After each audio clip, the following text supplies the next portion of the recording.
नमस्कार दोस्तों, आप सबका मेरे YouTube चैनल एवीएस स्टडीज पर स्वागत है। दोस्तों, आज हम नागरिक शास्त्र में देखेंगे अराजकतावाद और फांसीवाद, इन दो चैप्टर से संबंधित आए हुए सवालों को। तो चलिए साथियों, देर न करते हुए आज के सेशन की शुरुआत करते हैं। आप सबके सामने पहला सवाल है कि राज्य के स्वाभाविक होने पर किस वर्ग का विश्वास था? आदर्शवादियों का, समाजवादियों का, संविदावादियों का या धर्मतांत्रिकों का? तो इसका सही जवाब हो जाएगा साथियों आदर्शवादियों का। व्याख्या देख लीजिए। देखिए, आदर्शवादी राज्य को एक स्वाभाविक या जिसको सजीव प्राणी कह सकते हैं मानते हैं। इसकी प्रारंभिक झलक हमें प्लेटो और अरस्तू के विचारों से मिलती है। प्लेटो राज्य को व्यक्ति का बृहत रूप मानता। वास्तव में रूसो के सिद्धांतों को ही वर्तमान आदर्शवाद की नींव माना जाता है। कांट को वर्तमान आदर्शवाद का जनक माना जाता है। Rousseau, Kant, Spinoza, Hegel, Bosanquet, Bradley, Fichte आदि इसके व्याख्याकार हैं। हीगल राज्य को पृथ्वी पर ईश्वर का साक्षात अवतरण मानता है। दूसरा, ब्रेडले के अनुसार राज्य एक नैतिक सावयवी है जिसमें प्रत्येक व्यक्ति का स्थान निश्चित है। बोधांके के अनुसार एक संस्था में एक से अधिक मस्तिष्क के उद्देश्यों तथा विचारों का संयोग होता है और यह संयोग लगभग स्थायी रूप से होता है। वह राज्य को स्वयं नैतिकता का मूर्त रूप मानता है। अब आगे देखते हैं। क्वेश्चन नंबर 2 है साथियों। क्वेश्चन नंबर 2 में पूछा गया है कि निम्नलिखित में से किस विचारधारा का उद्देश्य राजनीति का आध्यात्मिकरण है? मार्क्सवाद, समाजवाद, सर्वोदय या बहुलवाद? तो इसका सही जवाब हो जाएगा साथियों सर्वोदय। इसकी व्याख्या देख लीजिए। देखिए, सर्वोदय का उद्देश्य राजनीति का आध्यात्मिकरण है। सर्वोदय शब्द का प्रयोग गांधी जी ने पहली बार जॉन रस्किन की पुस्तक अनटू द लास्ट के हिंदी रूपांतरण के शीर्षक के लिए किया था। गांधी जी का ध्येय एक ऐसी नवीन समाज व्यवस्था का निर्माण करना था जो कि सत्य और अहिंसा पर आधारित हो, जिसमें मनुष्य द्वारा मनुष्य का शोषण न हो, विषमता के स्थान पर समानता, प्रतिस्पर्धा के स्थान पर सहयोग और संघर्ष के स्थान पर सद्भावना और प्रेम का साम्राज्य हो। अब क्वेश्चन नंबर 3 है साथियों। निम्नलिखित में से कौन अराजकतावादी नहीं था? क्रोपोटकिन, बाकुनिन, गांधी जी या सुभाष चंद्र बोस? तो इसका सही जवाब हो जाएगा साथियों सुभाष चंद्र बोस। व्याख्या देख लीजिए। देखिए, सुभाष चंद्र बोस अराजकतावादी नहीं थे। सुभाष जी समाजवाद के समर्थक थे, परंतु उन्होंने परंपरावादी मार्क्सवाद को अंगीकार नहीं किया। उनकी हिंदू आध्यात्मवादी दर्शन की तत्वशास्त्रीय धारणाओं में इतनी गहरी आस्था थी कि मार्क्स का द्वंद्वात्मक भौतिकवाद उनकी आत्मा को कभी संतोष नहीं दे सकता था। क्रोपोटकिन, बाकुनिन और महात्मा गांधी अराजकतावादी थे। अब क्वेश्चन नंबर 4 है साथियों। किसने कहा महिलाएं आधे आकाश को उठाए हुए हैं? गांधी, नेहरू, माओ या मार्क्स? तो इसका सही जवाब हो जाएगा माओ। देखिए, माओ त्से तुंग ने कहा था महिलाएं आधा आकाश उठाए हुए हैं। यह कथन लैंगिक समानता के महत्व को रेखांकित करता है। माओ का मानना था कि समाज की प्रगति पुरुष और महिला दोनों की समान भागीदारी से संभव है। चीन में कम्युनिस्ट आंदोलन के दौरान उन्होंने महिलाओं को शिक्षा, श्रम और राजनीतिक गतिविधियों में बराबरी का अधिकार दिलाने पर जोर दिया। यह विचार सामाजिक क्रांति और लैंगिक न्याय के प्रति उनकी प्रतिबद्धता को दर्शाता है। अब अगला सवाल है, संपत्ति चोरी है किसने कहा था? हॉब्स, लेनिन, मार्क्स या प्रूदो? तो इसका सही जवाब हो जाएगा साथियों प्रूदो। देखिए, फ्रांसीसी विचारक प्रूदो जो कि अराजकतावादी विचारक हैं, और इसने अपनी कृति व्हाट इज प्रॉपर्टी में कहा है कि संपत्ति चोरी है। तो इनकी इस किताब का नाम भी याद रखना है। इनकी किताब का नाम है व्हाट इज प्रॉपर्टी। इसी पुस्तक में इन्होंने कहा है कि संपत्ति क्या है? चोरी है। अन्य महत्वपूर्ण तथ्य देखते हैं। वह सिद्धांत जिसके अनुसार किसी भी तरह की सरकार अनावश्यक या अवांछनीय है अराजकतावाद कहलाता है। अराजकतावादी विचारकों का मानना है कि मनुष्य मूलतः विवेकशील, निष्कपट और न्यायपरायण प्राणी है। यदि समाज सही ढंग से संगठित हो तो किसी भी प्रकार के बल प्रयोग की जरूरत नहीं होगी। ऐसी हालत में सरकार निरर्थक हो जाएगी। देखिए, आगे इन्होंने व्याख्या में दिया है कि प्रूदो ने संपत्ति को चोरी माना तथा साम्यवाद का भी खंडन किया। प्रूदो ने व्यक्ति की स्वाधीनता के अधिकार के समर्थन में यह तर्क दिया कि व्यक्ति को निजी संपत्ति की एक निश्चित मात्रा आवश्यक है। मनुष्य को अपने आवास, व्यवसाय, इसके अलावा अपने परिवार के निर्वाह के लिए बुनियादी आवश्यकता की वस्तुएं प्राप्त होनी चाहिए, अर्थात एक निश्चित मात्रा से अधिक संपत्ति रखना चोरी है। अब अगला सवाल क्वेश्चन साथियों, क्वेश्चन नंबर 6 की संपत्ति चोरी है किसने कहा था? तो इसका भी सही जवाब हो जाएगा प्रूदो। देखते हैं क्वेश्चन नंबर 7। देखिए क्वेश्चन पूछा है कि गांधी जी फांसीवादी या अराजकतावादी विचारक थे। टी.एच. ग्रीन की तरह, टॉलस्टॉय की तरह, लास्की की तरह, इनमें से किसी की भी तरह नहीं। तो इसका सही जवाब हो जाएगा साथियों, इनमें से किसी की भी तरह नहीं। व्याख्या देखते हैं क्यों। देखिए गांधी जी फांसीवादी अराजकतावादी नहीं थे, वे लियो टॉलस्टॉय की भांति एक दार्शनिक अराजकतावादी थे। तो गांधी जी कैसे अराजकतावादी थे, दार्शनिक अराजकतावादी थे। जबकि सवाल में क्या पूछा है, फांसीवादी अराजकतावादी विचारक थे। तो इनमें से किसी की भी तरह नहीं थे। आगे देखते हैं कि देखिए उनकी मान्यता थी कि अहिंसा पर आधारित नवीन सामाजिक व्यवस्था में एक केंद्रीकृत और बाध्यकारी राज्य के लिए कोई स्थान न होगा। गांधी जी की प्रवृत्ति स्पष्ट रूप से राज्य विरोधी थी। फांसीवादी राज्य को सर्वशक्तिशाली बनाना चाहते थे। अतः उपर्युक्त प्रश्न का विकल्प डी सही उत्तर है। अब अगला सवाल है साथियों, क्वेश्चन नंबर 8। निम्नांकित में से कौन सा गांधी की राजनीति के प्रतिरूप मतलब मॉडल का लक्षण नहीं है। नीति, आचार, धर्म, मानवता या सत्ता। तो इसका सही जवाब हो जाएगा ऑप्शन डी सत्ता। व्याख्या देख लीजिए। देखिए गांधी जी सत्ता की राजनीति के विरोधी थे। वे राजनीति को मानवता की सेवा का आधार बनाना चाहते थे। धर्म को राजनीति के साथ मिलाने का गांधी जी का उद्देश्य राजनीति की नैतिक आधार को पुष्ट करना था। वे मैकियावेली की राजनीति को मनुष्य के व्यक्तित्व के लिए घातक मानते हुए राज्य रूपी सत्ता के नियंत्रण के पक्ष में थे। अब अगला सवाल साथियों, क्वेश्चन नंबर 9। देखिए पूछा गया कि निम्नलिखित में से कौन सा एक महात्मा गांधी की होम रूल संकल्पना जिसकी हिंद स्वराज में रूपरेखा दी गई है भाग नहीं है। आत्मनिर्भरता, संसदीय शासन, सामाजिक सुधार या ग्राम गणराज्य। तो इसका सही जवाब हो जाएगा साथियों संसदीय शासन। व्याख्या देख लेते हैं इसकी। क्वेश्चन नंबर 9 की व्याख्या देखिए यहाँ दिया हुआ हिंद स्वराज गांधी जी की महत्वपूर्ण रचना है जिसमें सामाजिक, आर्थिक एवं राजनीतिक सुधारों की व्यापक रूपरेखा का वर्णन किया गया है। संसदीय शासन प्रणाली के लिए आलोच्य विषय संसदीय शासन जो है वो गांधी जी के लिए आलोच्य विषय था। इस शासन प्रणाली को उन्होंने बांझ और वेश्या तक कह डाला था। हिंद स्वराज में उन्होंने संसदीय शासन के स्वरूप की चर्चा नहीं की थी। अब आगे साथियों क्वेश्चन नंबर 10। क्वेश्चन नंबर 10 में देखिए पूछा गया है कि निम्नलिखित सिद्धांतों में से महात्मा गांधी द्वारा किसका प्रतिपादन नहीं किया गया था। तो न्यासिता का सिद्धांत का किया गया था, पंचायती राज का भी किया गया, केंद्रीकरण का सिद्धांत और अहिंसा का सिद्धांत। तो इसमें सही जवाब है साथियों केंद्रीकरण के सिद्धांत का गांधी जी ने प्रतिपादन नहीं किया है। वो बल्कि सत्ता को जो है कि गांव तक पहुंचाने की बात करते हैं। देखिए न्यासिता का सिद्धांत, पंचायती राज का सिद्धांत और गांधी जी के केंद्रीय विषय थे जिनका प्रतिपादन समय समय पर उन्होंने अपने लेखों के माध्यम से किया और केंद्रीकरण के सिद्धांत के स्थान पर उन्होंने लोकतांत्रिक विकेंद्रीकरण का समर्थन किया था। ग्राम स्वराज की अवधारणा लोकतांत्रिक विकेंद्रीकरण पर आधारित है जिसका संचालन पंचायती राज व्यवस्था की स्थापना द्वारा ही संभव है। क्वेश्चन नंबर 11 साथियों की दुनिया में प्रत्येक मनुष्य की आवश्यकता की पूर्ति के लिए पर्याप्त संसाधन है न कि उसके लालच के लिए। उपर्युक्त कथन किसके नाम से जाना जाता है। कार्ल मार्क्स, माओ त्से तुंग, महात्मा गांधी या हो ची मिन्ह।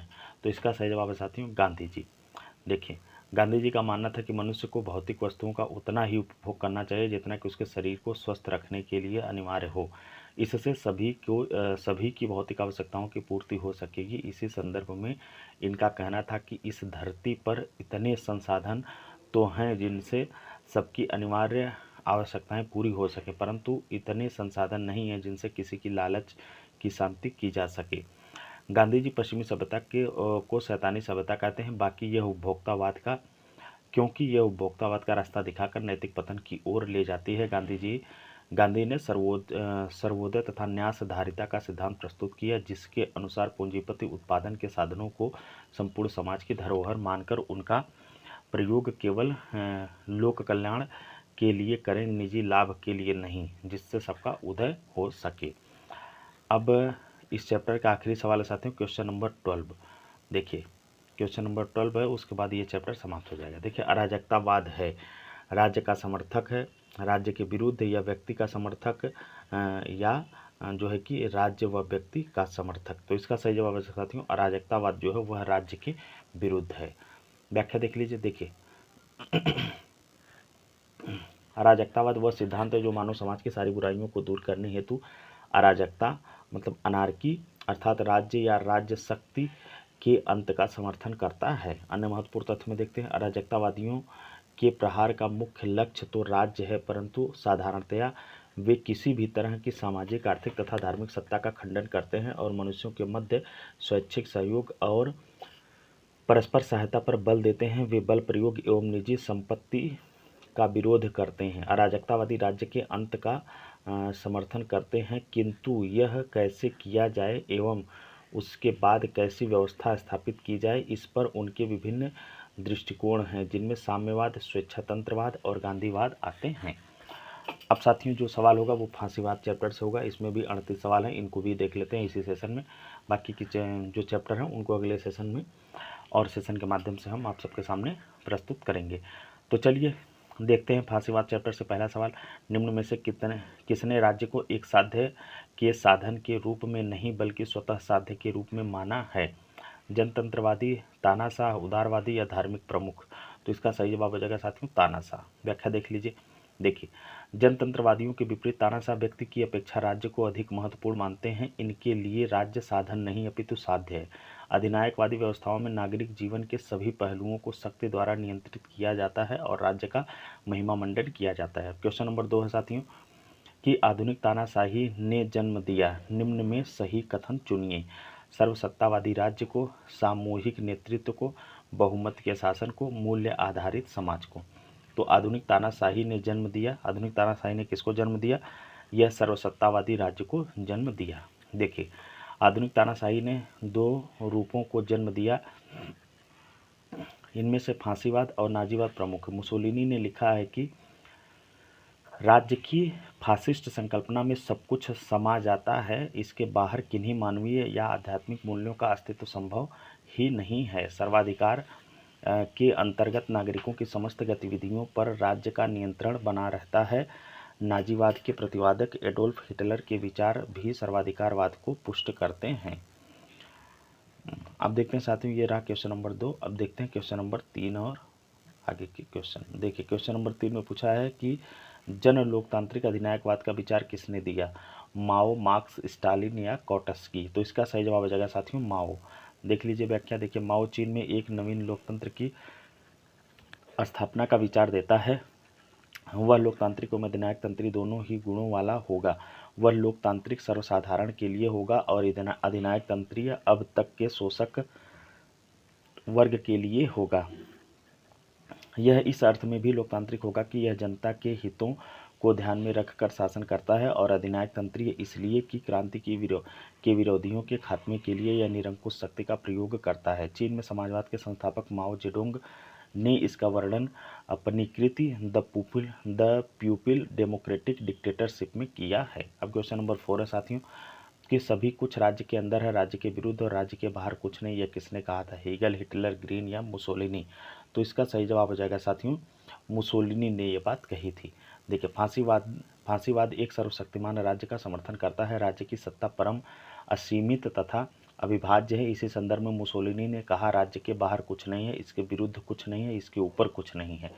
किनकी क्या बातें मुसोलिनी बोला है? मुसोलिनी बोला है कि राज्य के बाहर कुछ नहीं है, इसके विरुद्ध कुछ नहीं और इसके ऊपर कुछ नहीं है। राज्य के हित के सामने व्यक्ति का हित गौण है। इसी प्रकार त्रितस्के ने भी कहा है कि दंडवत होकर राज्य की पूजा करनी चाहिए। अब आगे देखते हैं साथियों क्वेश्चन नंबर 5। देखिए, क्वेश्चन नंबर 5 में पूछा कि सब कुछ राज्य के भीतर है, राज्य के बाहर कुछ नहीं और राज्य के विरुद्ध कुछ नहीं। तो वही बात है कि ये मुसोलिनी का स्टेटमेंट है, लेकिन देखिए इससे क्या पूछना चाह रहा है कि यह कथन इंगित करता है किस चीज़ को? कल्याणकारी राज्य को तो करेगा नहीं, सर्वाधिकारवादी राज्य, प्रजातांत्रिक राज्य या वर्ग व्यवस्था? तो इसका सही जवाब हो जाएगा सर्वाधिकारवादी राज्य। देखिए, अब क्वेश्चन नंबर 6 देखते हैं साथियों कि जिसे जीना है उसे युद्ध करना होगा। यह कथन किसका है? सिकंदर महान का, मुसोलिनी का, माओ त्से-तुंग का या हिटलर का? तो यह कथन साथियों हिटलर का है, रुडोल्फ हिटलर का। देखिए, हिटलर ने कहा था कि अविराम युद्ध से ही मानव जाति की उन्नति हुई है। जिसे जीना है उसे युद्ध करना होगा। सदा के लिए शांति की स्थापना से मानव जाति गर्त में चली जाएगी। एक अन्य स्थान पर हिटलर ने कहा कि युद्ध सदाबहार तथा विश्वव्यापी है। युद्ध जिंदगी है, हर संघर्ष युद्ध है, हर चीज की उत्पत्ति युद्ध के माध्यम से हुई है। अब देखते हैं साथियों क्वेश्चन नंबर 7। क्वेश्चन नंबर 7 में दिया है, पूछा गया है कि आधुनिक समय में बल सिद्धांत के बलिष्ठ समर्थक कौन है। तो विकल्प दिया है साथियों लेनिन, हिटलर या विंस्टन चर्चिल या महात्मा गांधी। तो इसके भी सही जवाब हो जाएंगे हिटलर। व्याख्या देख लेते हैं। देखिए, वर्ष 1924 से 27 के मध्य हिटलर की आत्मकथा ग्रीन कैंप। तो हिटलर की आत्मकथा का नाम भी याद रखता है, इसकी आत्मकथा का नाम है मीन कैंप। सॉरी, हमने ग्रीन कैंप पढ़ दिया था। तो इनकी आत्मकथा का क्या नाम है हिटलर के, मीन कैंप। यह प्रकाशित हुई और इसके माध्यम से हिटलर के विचारों की जानकारी प्राप्त होती है। हिटलर और मुसोलिनी दोनों ही नीत्शे के इस मत से सहमत थे कि मानव इतिहास एक राष्ट्र का दूसरे राष्ट्र पर प्रभुत्व प्राप्त करने के लिए संघर्ष का इतिहास है। अतः दोनों ने ही युद्ध तथा साम्राज्यवाद का समर्थन किया। हिटलर का तो यहाँ तक विश्वास था कि आर्य सभ्यता का उदय ही आर्य जाति द्वारा निम्न कोटि की जातियों पर विजय प्राप्त करने से हुआ है। अपनी आत्मकथा में वह लिखता है, निरंतर युद्ध द्वारा ही मानव जाति महान बन सकती है, सर्वकालिक शांति उसका विनाश कर देगी। इससे सिद्ध होता है कि हिटलर शक्ति का परम पुजारी था। अन्य महत्वपूर्ण तथ्य में दिया है कि हिटलर का विचार था कि एक झूठ भी बार बार दोहराने से सत्य बन जाता है और हिटलर को हीगल का राजनीतिक शिष्य कहा जाता है। तो ये भी बहुत इम्पोर्टेंट कथन है कि हिटलर को किसका राजनीतिक शिष्य कहा जाता है, हीगल का।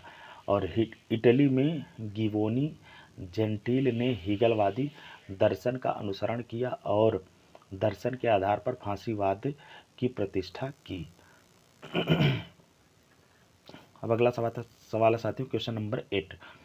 पूछा गया है, निम्नलिखित में से किसने बार बार इस बात पर जोर दिया कि समाजवाद और राष्ट्रवाद को एक नई एकता में एक साथ जोड़ना होगा। Adolf Hitler, Benito Mussolini, Vladimir Lenin, उपर्युक्त में से एक से अधिक। तो इसका सही जवाब है साथियों बेनिटो मुसोलिनी। बहुत महत्वपूर्ण सवाल है। देखिए, बीपीएससी पीजीटी में बना है 2024 में, TRE 3 का यह सवाल है। देखिए, एडोल्फ हिटलर ने बार बार यह कहा कि समाजवाद और राष्ट्रवाद को एक नई एकता में जोड़ना आवश्यक है। किसको किसको यह जोड़ने की बात करता है, समाजवाद और राष्ट्रवाद को एक नई एकता में जोड़ने की आवश्यकता पर बल देता है। उनका मानना था कि आर्थिक नीतियां राष्ट्र की सामूहिक शक्ति को बढ़ाने के लिए होनी चाहिए और राष्ट्रीय गौरव को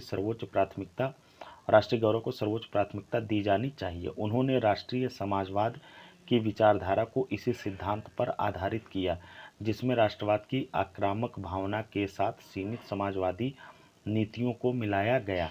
यह दृष्टिकोण पारंपरिक समाजवाद से अलग था, क्योंकि इसमें वर्ग संघर्ष के बजाय नस्लीय और राष्ट्रीय एकता पर जोर दिया गया था। अब क्वेश्चन नंबर 9 है साथियों कि नाजीवाद का जनक था या थी। नाजीवाद का जनक इंदिरा गांधी, मुसोलिनी, हिटलर या लेनिन। तो इसका सही जवाब हो जाएगा साथियों हिटलर। हिटलर देखिए नाजीवाद का जन्मदाता था और फांसीवाद का जन्मदाता था मुसोलिनी। तो इसकी व्याख्या देखते हैं क्वेश्चन नंबर 9 की। हाँ, देखिए यहाँ पे दिया हुआ है कि जर्मन नाजीवाद वर्ष 1933 में हिटलर के चांसलर के पद पर आसीन होने से बहुत पूर्व ही सैद्धांतिक रूप से प्रकट हो चुका था। वर्ष 1920 में गॉटफ्रीड फ्रेडर ने नाजीवाद के मूल सिद्धांतों की व्याख्या की थी। वर्ष 1924 से 27 के मध्य में हिटलर की आत्मकथा का प्रकाशन हुआ और वर्ष 1930 में अल्फ्रेड रोजनबर्ग ने अपनी पुस्तक the myth of the 20th century में नाजीवाद के दर्शन की विवेचना की। इनके अतिरिक्त हिटलर तथा मुसोलिनी के अनेक व्याख्यानों तथा लेखों द्वारा फांसीवाद तथा नाजीवाद के सिद्धांतों का प्रतिपादन एवं स्पष्टीकरण किया गया। इस प्रकार फांसीवाद तथा नाजीवाद ने क्रमशः एक विचारधारा एवं दर्शन का स्वरूप धारण किया, परंतु यह उल्लेखनीय है कि इनके सिद्धांत का दर्शन की अपेक्षा एक आंदोलन के रूप में अधिक महत्व है। इसीलिए जोड ने इसको व्यावहारिक दर्शन कहा है। नाजीवादी दर्शन को एक व्यावहारिक आंदोलन का रूप देने के कारण हिटलर को इसका जनक कहा जाता है। अब क्वेश्चन नंबर 10 है साथियों, निम्न में से हिटलर ने किसकी वकालत की। नाजीवाद, फासिज्म, लोकतंत्र या अराजकतावाद। तो हिटलर ने साथियों जो है कि नाजीवाद की वकालत की थी। तो ऊपर व्याख्या में हम पढ़ ही दी हैं सारी चीज़ें, तो इसलिए व्याख्या इसकी नहीं दी हुई है। देखिए, 11वां सवाल है कि अस्थायी अधिनायकवाद के स्थायी और सुस्थापित अत्याचारपूर्ण व्यवस्था बन जाने की संभावना सदा बनी रहती है। यह कथन किसका है। केसीवियर, गार्नर, विलियम एंड्रयूज या बार्कर। तो यह कथन है साथियों केसीवियर का। व्याख्या देख लीजिए। देखिए, उपर्युक्त कथन केसीवियर का है। केसीवियर अपनी पुस्तक मॉडर्न कॉन्स्टिट्यूशन में चेतावनी देते हुए लिखते हैं कि शासक वर्ग युद्ध या आपात की स्थितियों में शक्ति को अपने हाथों में केंद्रित कर लेते हैं। उसे स्थायी बनाकर अत्याचारपूर्ण अवस्था में बदल लेते हैं। इसी संदर्भ में इन्होंने लिखा है कि अस्थायी अधिनायकवाद के स्थायी एवं सुस्थापित अत्याचारपूर्ण व्यवस्था बन जाने की संभावना सदा बनी रहती है। अब अगला सवाल साथियों, क्वेश्चन नंबर 12, निम्नलिखित में से फांसीवाद की विशेषता कौन नहीं है? फांसीवाद की विशेषता पूछा है। फांसीवाद एक सर्वशक्ति संपन्न राज्य का समर्थन करता है। दूसरा विकल्प दिया, इसमें जातीय सर्वोच्चता पर बल दिया जाता है। तीसरा है कि यह महामानव पूजा और विशेष वर्ग में विश्वास रखता है। डी है कि यह अंतर्राष्ट्रीय कानूनों में पूरी निष्ठा रखता है। तो फांसीवाद की विशेषता इनमें से जो नहीं है वो यह है कि यह अंतर्राष्ट्रीय कानूनों में पूरी निष्ठा रखता है।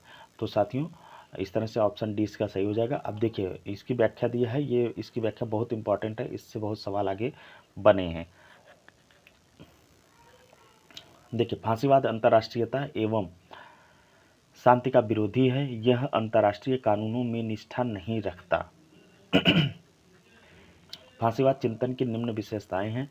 पहला है कि यह विचारधारा का विरोधी है एवं इसका कोई क्रमबद्ध दर्शन नहीं है। यह कार्य प्रधान आंदोलन है एवं व्यवहारिक है। यह सर्वाधिकारवादी अवधारणा है एवं राज्य को सर्वोच्च तथा सर्वशक्तिमान संस्था मानता है। यह समाजवाद एवं साम्यवाद विरोधी है। यह तर्क एवं बुद्धि विरोधी है। इसमें जातीय सर्वोच्चता पर बल दिया जाता है। यह महामानव पूजा तथा विशिष्ट वर्ग में विश्वास करता है। यह लोकतंत्र विरोधी है। इसमें हिंसा एवं युद्ध का समर्थक है। यह उग्र राष्ट्रवाद का समर्थक है। यह व्यक्तिगत स्वतंत्रता विरोधी है। यह क्रांति विरोधी विचारधारा है। यह व्यक्तिवाद एवं उदारवाद विरोधी है। यह अर्थव्यवस्था पर राज्य नियंत्रण का समर्थक है। यह अंतर्राष्ट्रीयता एवं शांति का विरोधी है। तो फांसीवाद की इतनी विशेषताएं जो दिया है ये हमको आपको याद रखना है। एक बार मैं फिर से पढ़ दे रहा हूँ क्योंकि इससे संबंधित बहुत सवाल बने हैं और आगे बन भी सकते हैं। तो फांसीवाद की क्या क्या विशेषताएं होती है साथियों? इसकी विशेषता यह होती है कि यह विचारधारा विरोधी है एवं इसका कोई क्रमबद्ध दर्शन नहीं है। यह कार्य प्रधान आंदोलन है एवं व्यवहारिक है। यह सर्वाधिकारवादी अवधारणा है और राज्य को सर्वोच्च तथा सर्वशक्तिमान संस्था मानता है। यह समाजवाद एवं साम्यवाद विरोधी है। तो ये भी याद रखना है कि जो फांसीवादी विचारधारा है यह समाजवाद और साम्यवाद की विरोधी है। यह तर्क और बुद्धि की भी विरोधी है। यह जातीय सर्वोच्चता पर बल देती है और यह जो है कि महामानव पूजा तथा विशिष्ट वर्ग में विश्वास करता है।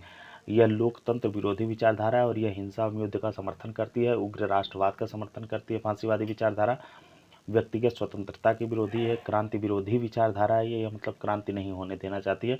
मोस्ट इंपॉर्टेंट इसकी विशेषता है यही कि यह क्रांति विरोधी है। यह व्यक्तिवाद एवं उदारवाद विरोधी है। अर्थव्यवस्था पर राज्य का नियंत्रण का यह समर्थन करती है और अंतर्राष्ट्रीयता एवं शांति के कानूनों का यह क्या करती है? विरोध करती है। अब अगला सवाल है साथियों कि अंतर्राष्ट्रवाद का विरोध किया। अंतर्राष्ट्रवाद का विरोध किया व्यक्तिवाद ने, उदारवाद ने, फांसीवाद ने, गांधीवाद ने। तो इसका सही जवाब हो जाएगा फांसीवाद ने। देखिए अब आगे बढ़ते हैं क्वेश्चन नंबर 14, निम्नलिखित में से कौन सी फांसीवाद की एक विशेषता नहीं है? तो देखिए सवाल बन गया कि फांसीवाद की विशेषता नहीं है। यह व्यक्ति की तानाशाही में विश्वास करती है, ये तो सही है। यह अंतर्राष्ट्रवाद का विरोधी भी, यह भी सही है। लोकतंत्र संस्था में अविश्वास है इसका, और व्यक्तिवाद में इसका विश्वास है। तो यह व्यक्तिवाद में विश्वास नहीं रखती है। तो यही इसका जो है कि विशेषता नहीं है, बाकी तीन इसकी विशेषता है। देखिए अब अगला सवाल है क्वेश्चन नंबर 15, निम्नलिखित में से कौन सर्वाधिकारवादी राज्य में विश्वास करता है? सर्वाधिकारवादी राज्य में विश्वास करेगा तो वो फांसीवादी व्यवस्था हो जाएगी। तो इस तरह से ऑप्शन सी हमारा सही हो जाएगा। अब देखिए साथियों क्वेश्चन नंबर 16 है कि फांसीवाद निम्नलिखित में से किस सिद्धांत का समर्थक नहीं करता है? किस सिद्धांत का समर्थन नहीं करता है? तो समाज की निगमवादी समझ, तो समाज को यह कारपोरेट की तरह से देखता है, ये तो सही है।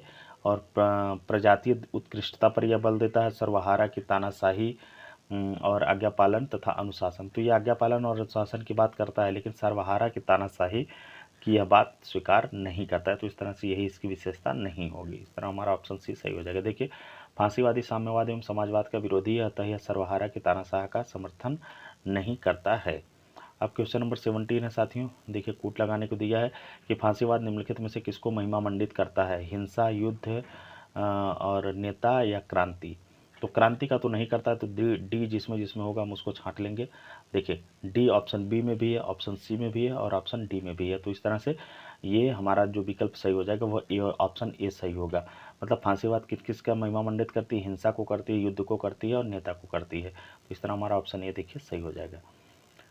देखिए, प्रथम विश्व युद्ध के बाद अनेक देशों में अधिनायकवादी शासन का उदय हुआ, जिसमें इटली में फांसीवाद तथा जर्मनी में नाजीवाद का प्रमुख स्थान है। फांसीवाद जनता को गुमराह करके नेता को एक दैवी शक्ति के रूप में स्थापित करता है। नीत्शे ने जनता के ऊपर शासन करने के लिए एक पुरुषोत्तम मतलब सुपरमैन की कल्पना की है। फांसीवाद का नाजीवाद में भी दलीय नेता को पुरुषोत्तम वीर पुरुष माना जाता है और जनता को भावुक, मूर्ख, निर्बल परंतु वीर पुरुष के प्रति श्रद्धालु।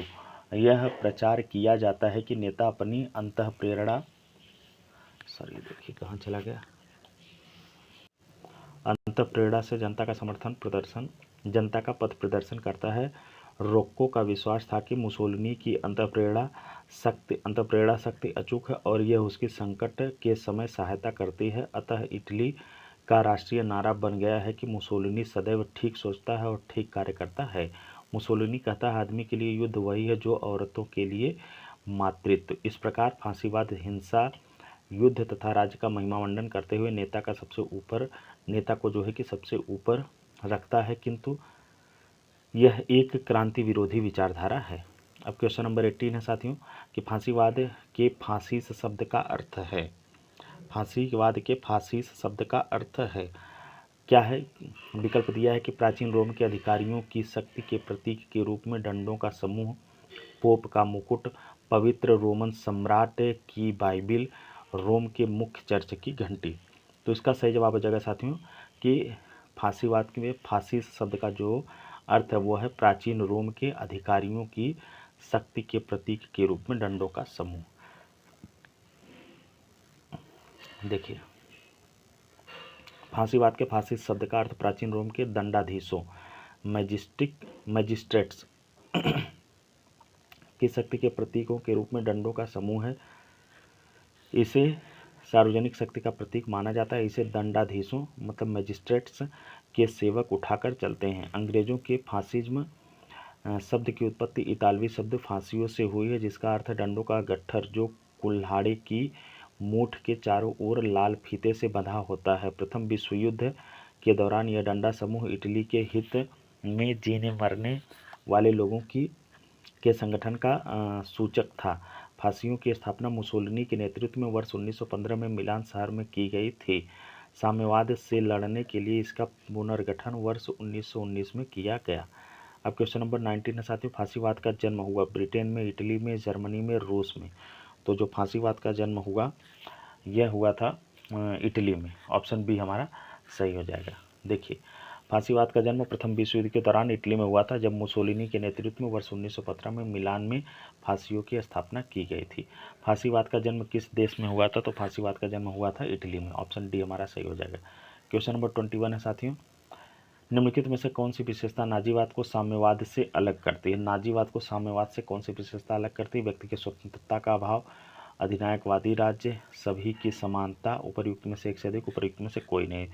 तो जो फांसीवाद को नाजीवाद को साम्यवाद से अलग करती है वह है सभी की समानता, क्योंकि नाजीवाद जो है वो व्यक्ति श्रेष्ठता और जो है कि समूह श्रेष्ठता की बात करता है, और साम्यवाद जो है कि सबको बराबर रखने की बात करता है। व्याख्या देखते हैं। देखिए, नाजीवाद और साम्यवाद दोनों ही अधिनायकवादी राज्य और व्यक्तिगत स्वतंत्रता के अभाव को स्वीकार करते हैं, लेकिन सभी की समानता की अवधारणा केवल साम्यवाद की विशेषता है। साम्यवाद का उद्देश्य वर्ग विहीन समाज की स्थापना करना है, जहाँ आर्थिक, सामाजिक और राजनीतिक समानता हो। इसके विपरीत नाजीवाद नस्लीय श्रेष्ठता, असमानता और आर्य नस्ल के प्रभुत्व पर आधारित था। नाजी विचारधारा में समाज को नस्लीय पदानुक्रम में विभाजित किया जाता था, जबकि साम्यवाद में सभी को समान माना जाता है। यही बिंदु दोनों विचारधाराओं के बीच मूलभूत अंतर को स्पष्ट करता है। तो अब देखते हैं ये रहा कौन सा क्वेश्चन, ये रहा क्वेश्चन नंबर 21। अब देखते हैं क्वेश्चन नंबर 22। देखिए, 22 में पूछा है कि निम्नलिखित में से कौन सही सुमेलित नहीं है? नाजीवाद सुमेलित है पूछ रहा है कि नाजीवाद फ्रांस गलत है, नाजीवाद की उत्पत्ति जर्मनी में हुई थी, और गिल्ड समाजवाद ये जर्मनी दिया है जबकि इसका फ्रांस में हुआ था, और फांसीवाद इटली यही सही है, और फेबियनवाद सोवियत संघ दिया है, तो फेबियनवाद का इंग्लैंड में हुआ था। देखते हैं। देखिए, नाजीवाद का जन्म जर्मन में तथा फांसीवाद का जन्म इटली में हुआ था। नाजीवाद का जन्मदाता हिटलर और फांसीवाद का जन्मदाता मुसोलिनी था। गिल्ड समाजवाद, जिसको श्रेणी समाजवाद कहते हैं, तथा फेबियन समाजवाद का उदय जो है कि इंग्लैंड में हुआ था। सॉरी, हमने यहाँ पे गिल्ड वाला बता दिया था, फ्रांस में। तो गिल्ड समाजवाद मतलब श्रेणी समाजवाद और फेबियनवाद दोनों का उदय कहाँ हुआ था? इंग्लैंड में हुआ था। श्रेणी समाजवाद को स्थापित करने का श्रेय एजे पेंटी तथा आर ऑरिज को दिया जाता है, अतः विकल्प सी सही सुमेलित है। अब क्वेश्चन नंबर 23 है साथियों, नाजीवाद में लेबेनस्ट्रम की अवधारणा किससे जुड़ी है? पूछ रहा है कि नाजीवाद में लेबेनस्ट्रम की अवधारणा किससे जुड़ी है? क्षेत्र, नेता, वंश, उपर्युक्त में से एक से अधिक, उपर्युक्त में से कोई नहीं। तो इसका जो सही जवाब है वह है साथियों उपर्युक्त में से एक से अधिक। देखिए, नाजीवाद में लेबेनस्ट्रम की अवधारणा जर्मन भाषा का शब्द है जिसका अर्थ है जीवित रहने का स्थान। यह विचार हिटलर और नाजी पार्टी की विदेश नीति और विस्तारवादी सोच का मूल हिस्सा था। इसके अनुसार जर्मन नस्ल के लोगों को अधिक क्षेत्र की आवश्यकता है ताकि उनकी जनसंख्या और संसाधनों की ज़रूरतें पूरी हो सकें। नाजियों का मानना था कि यह क्षेत्र मुख्य रूप से पूर्वी यूरोप में होना चाहिए और वहाँ के स्थानीय लोगों को हटाकर या समाप्त करके आर्य नस्ल को बसाया जाए। यह अवधारणा क्षेत्र और वंश दोनों से जुड़ी थी क्योंकि इसका उद्देश्य न केवल भूमि प्राप्त करना था बल्कि उसे शुद्ध आर्य नस्ल के लिए सुरक्षित करना भी था। यह विचार नाजी नस्लीय श्रेष्ठता और आक्रामक साम्राज्यवाद का स्पष्ट उदाहरण है। अब क्वेश्चन नंबर 24 है साथियों, फांसीवाद के संबंध में सही युग्म की पहचान कीजिए। फांसीवाद के संबंध में इटली मुसोलिनी, लेकिन ये जो है कि इटली मुसोलिनी फांसीवाद और जर्मनी मुसोलिनी, तो मुसोलिनी तो जो है कि इटली का है और जर्मनी का जो है कि वो हिटलर है, तो ये भी गलत हो जाएगा। हिटलर हिटली ये भी गलत है, जर्मनी हिटलर। तो इस तरह से हमारा ऑप्शन ये जो है साथियों वही सही होगा। देखिए, फांसीवाद का जन्म कहाँ हुआ था? तो इटली में हुआ था। अब देखते हैं क्वेश्चन नंबर 26। देखिए, 26 में पूछा है कि फासिज्म किस भाषा से लिया गया? अच्छा सवाल है। अंग्रेजी, फ्रेंच, लैटिन और ग्रीक। तो इसका सही जवाब हो जाएगा साथियों लैटिन भाषा से। देखिए, अंग्रेजी के फासिज्म शब्द की उत्पत्ति इतालवी शब्द फासियो से हुई है जो मूलतः लैटिन भाषा के शब्द फासिस से उद्भूत है। इटली में फांसीवाद का उदय परिणाम था पुनर्जागरण का, प्रथम विश्व युद्ध का, या नेपोलियन युद्ध का, या औद्योगिक क्रांति का। तो इटली में फांसीवाद जो है कि यह किसके उदय का परिणाम था? तो यह साथियों प्रथम विश्व युद्ध के उदय का परिणाम था।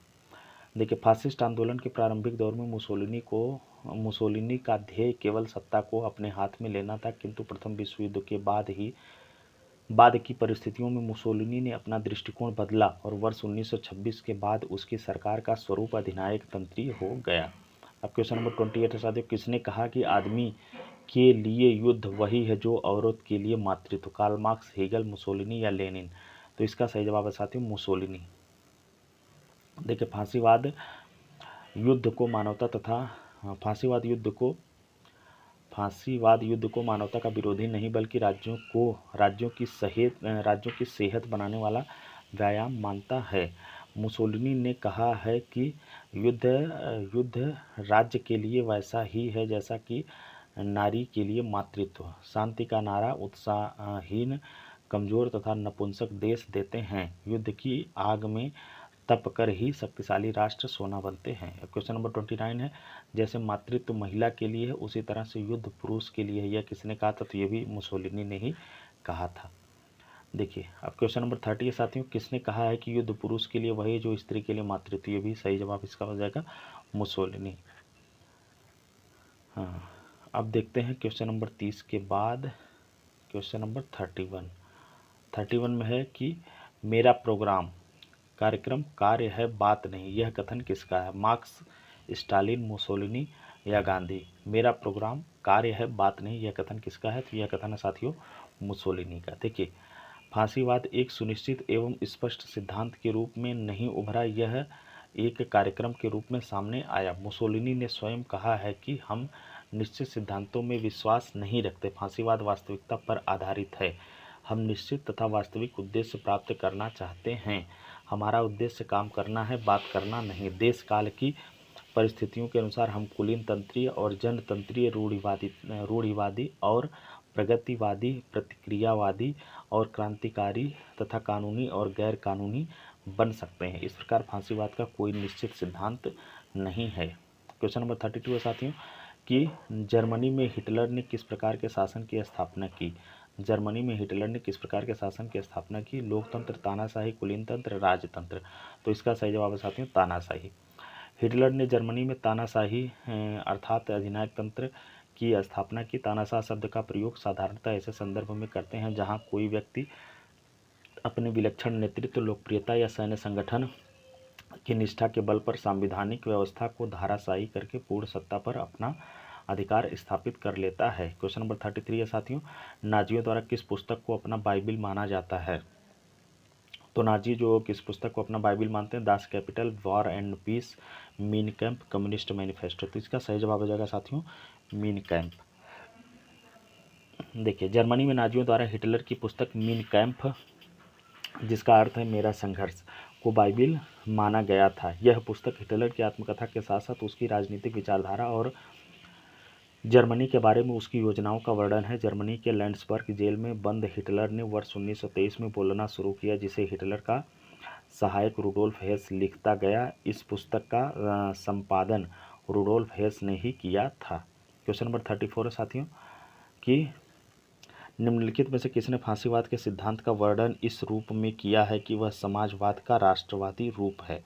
किसने फांसीवाद के सिद्धांत का वर्णन इस रूप में किया है कि वह समाजवाद का राष्ट्रवादी रूप है। मार्टिन हेडेगर, जॉर्जेज सोरेल या जॉर्ज सोरेल के बाद है एडोल्फ रोक्को या रुडोल्फ जेलेन। तो इसका सही जवाब है साथियों रोक्को, एडोल्फ रोक्को।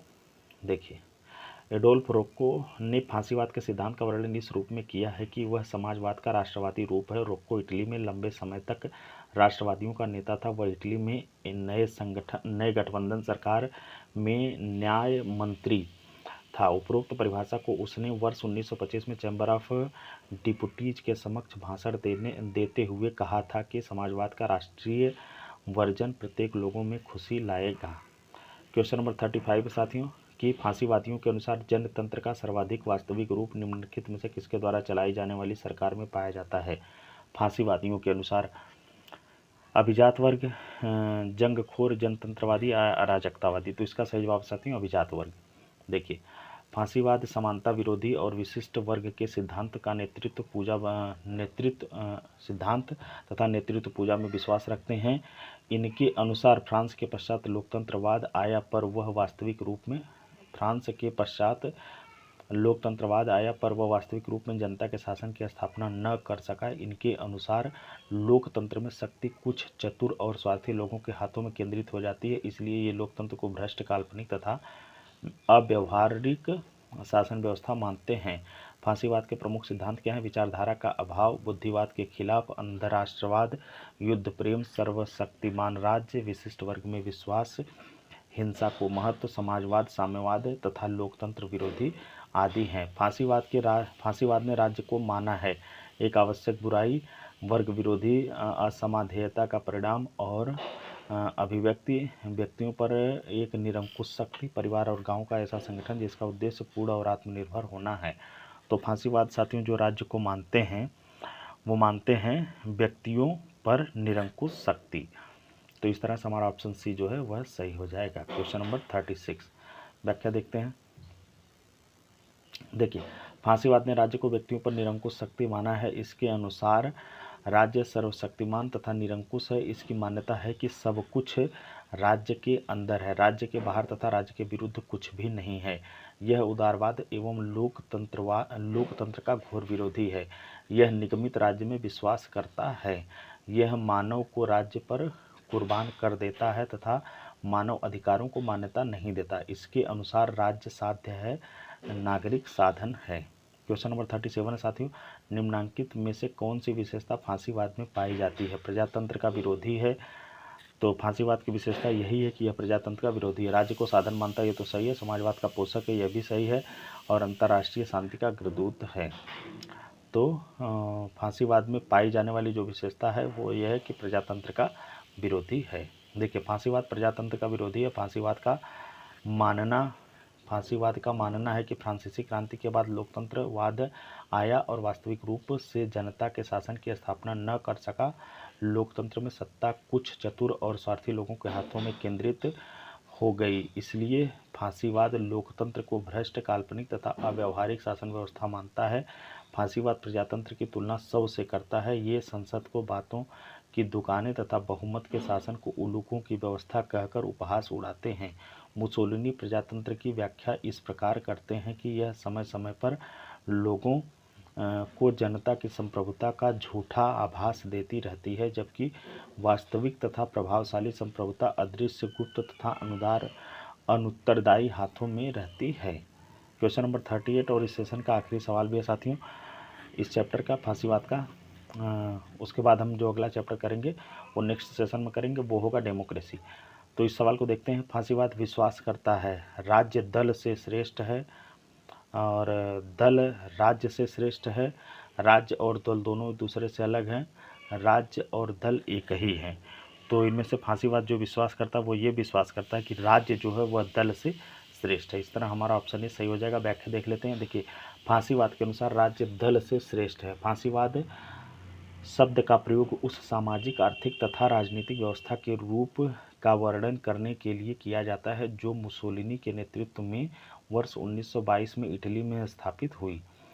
अन्य महत्वपूर्ण तथ्य, यह राज्य को सर्वशक्तिमान, सर्वोच्च तथा नैतिक इकाई मानता है। यह उदारवाद तथा लोकतंत्र का घोर विरोधी है फांसीवाद, और यह निगमित राज्य मतलब कॉर्पोरेट स्टेट में विश्वास रखता है। तो इस सेशन में इतना ही रहने देते हैं साथियों। बाकी की सेशन में हम डेमोक्रेसी और उसके बाद जो कि वैज्ञानिक समाजवाद, यही जो 2 चैप्टर बचे हैं, उसके बाद पॉलिटिकल थियरी के सेशन कंप्लीट हो जाएंगे चैप्टर। उसके बाद हम जो है कि वो वेस्टर्न पॉलिटिकल थिंकर से संबंधित जो सवाल हैं उनको लाएंगे। फिर उसके बाद कॉन्स्टिट्यूशन के सवाल। इस तरह से हमारा जो है कि कंप्लीट हो जाएगा। तो चलिए साथियों, इतना ही रहने देते हैं। अगर आप लोगों को ये मेरी पहल अच्छी लग रही हो तो आप लोग इसको ज़्यादा से ज़्यादा लोगों तक शेयर करिए और हमारे चैनल को सब्सक्राइब करिए, वीडियो को लाइक करिए। धन्यवाद।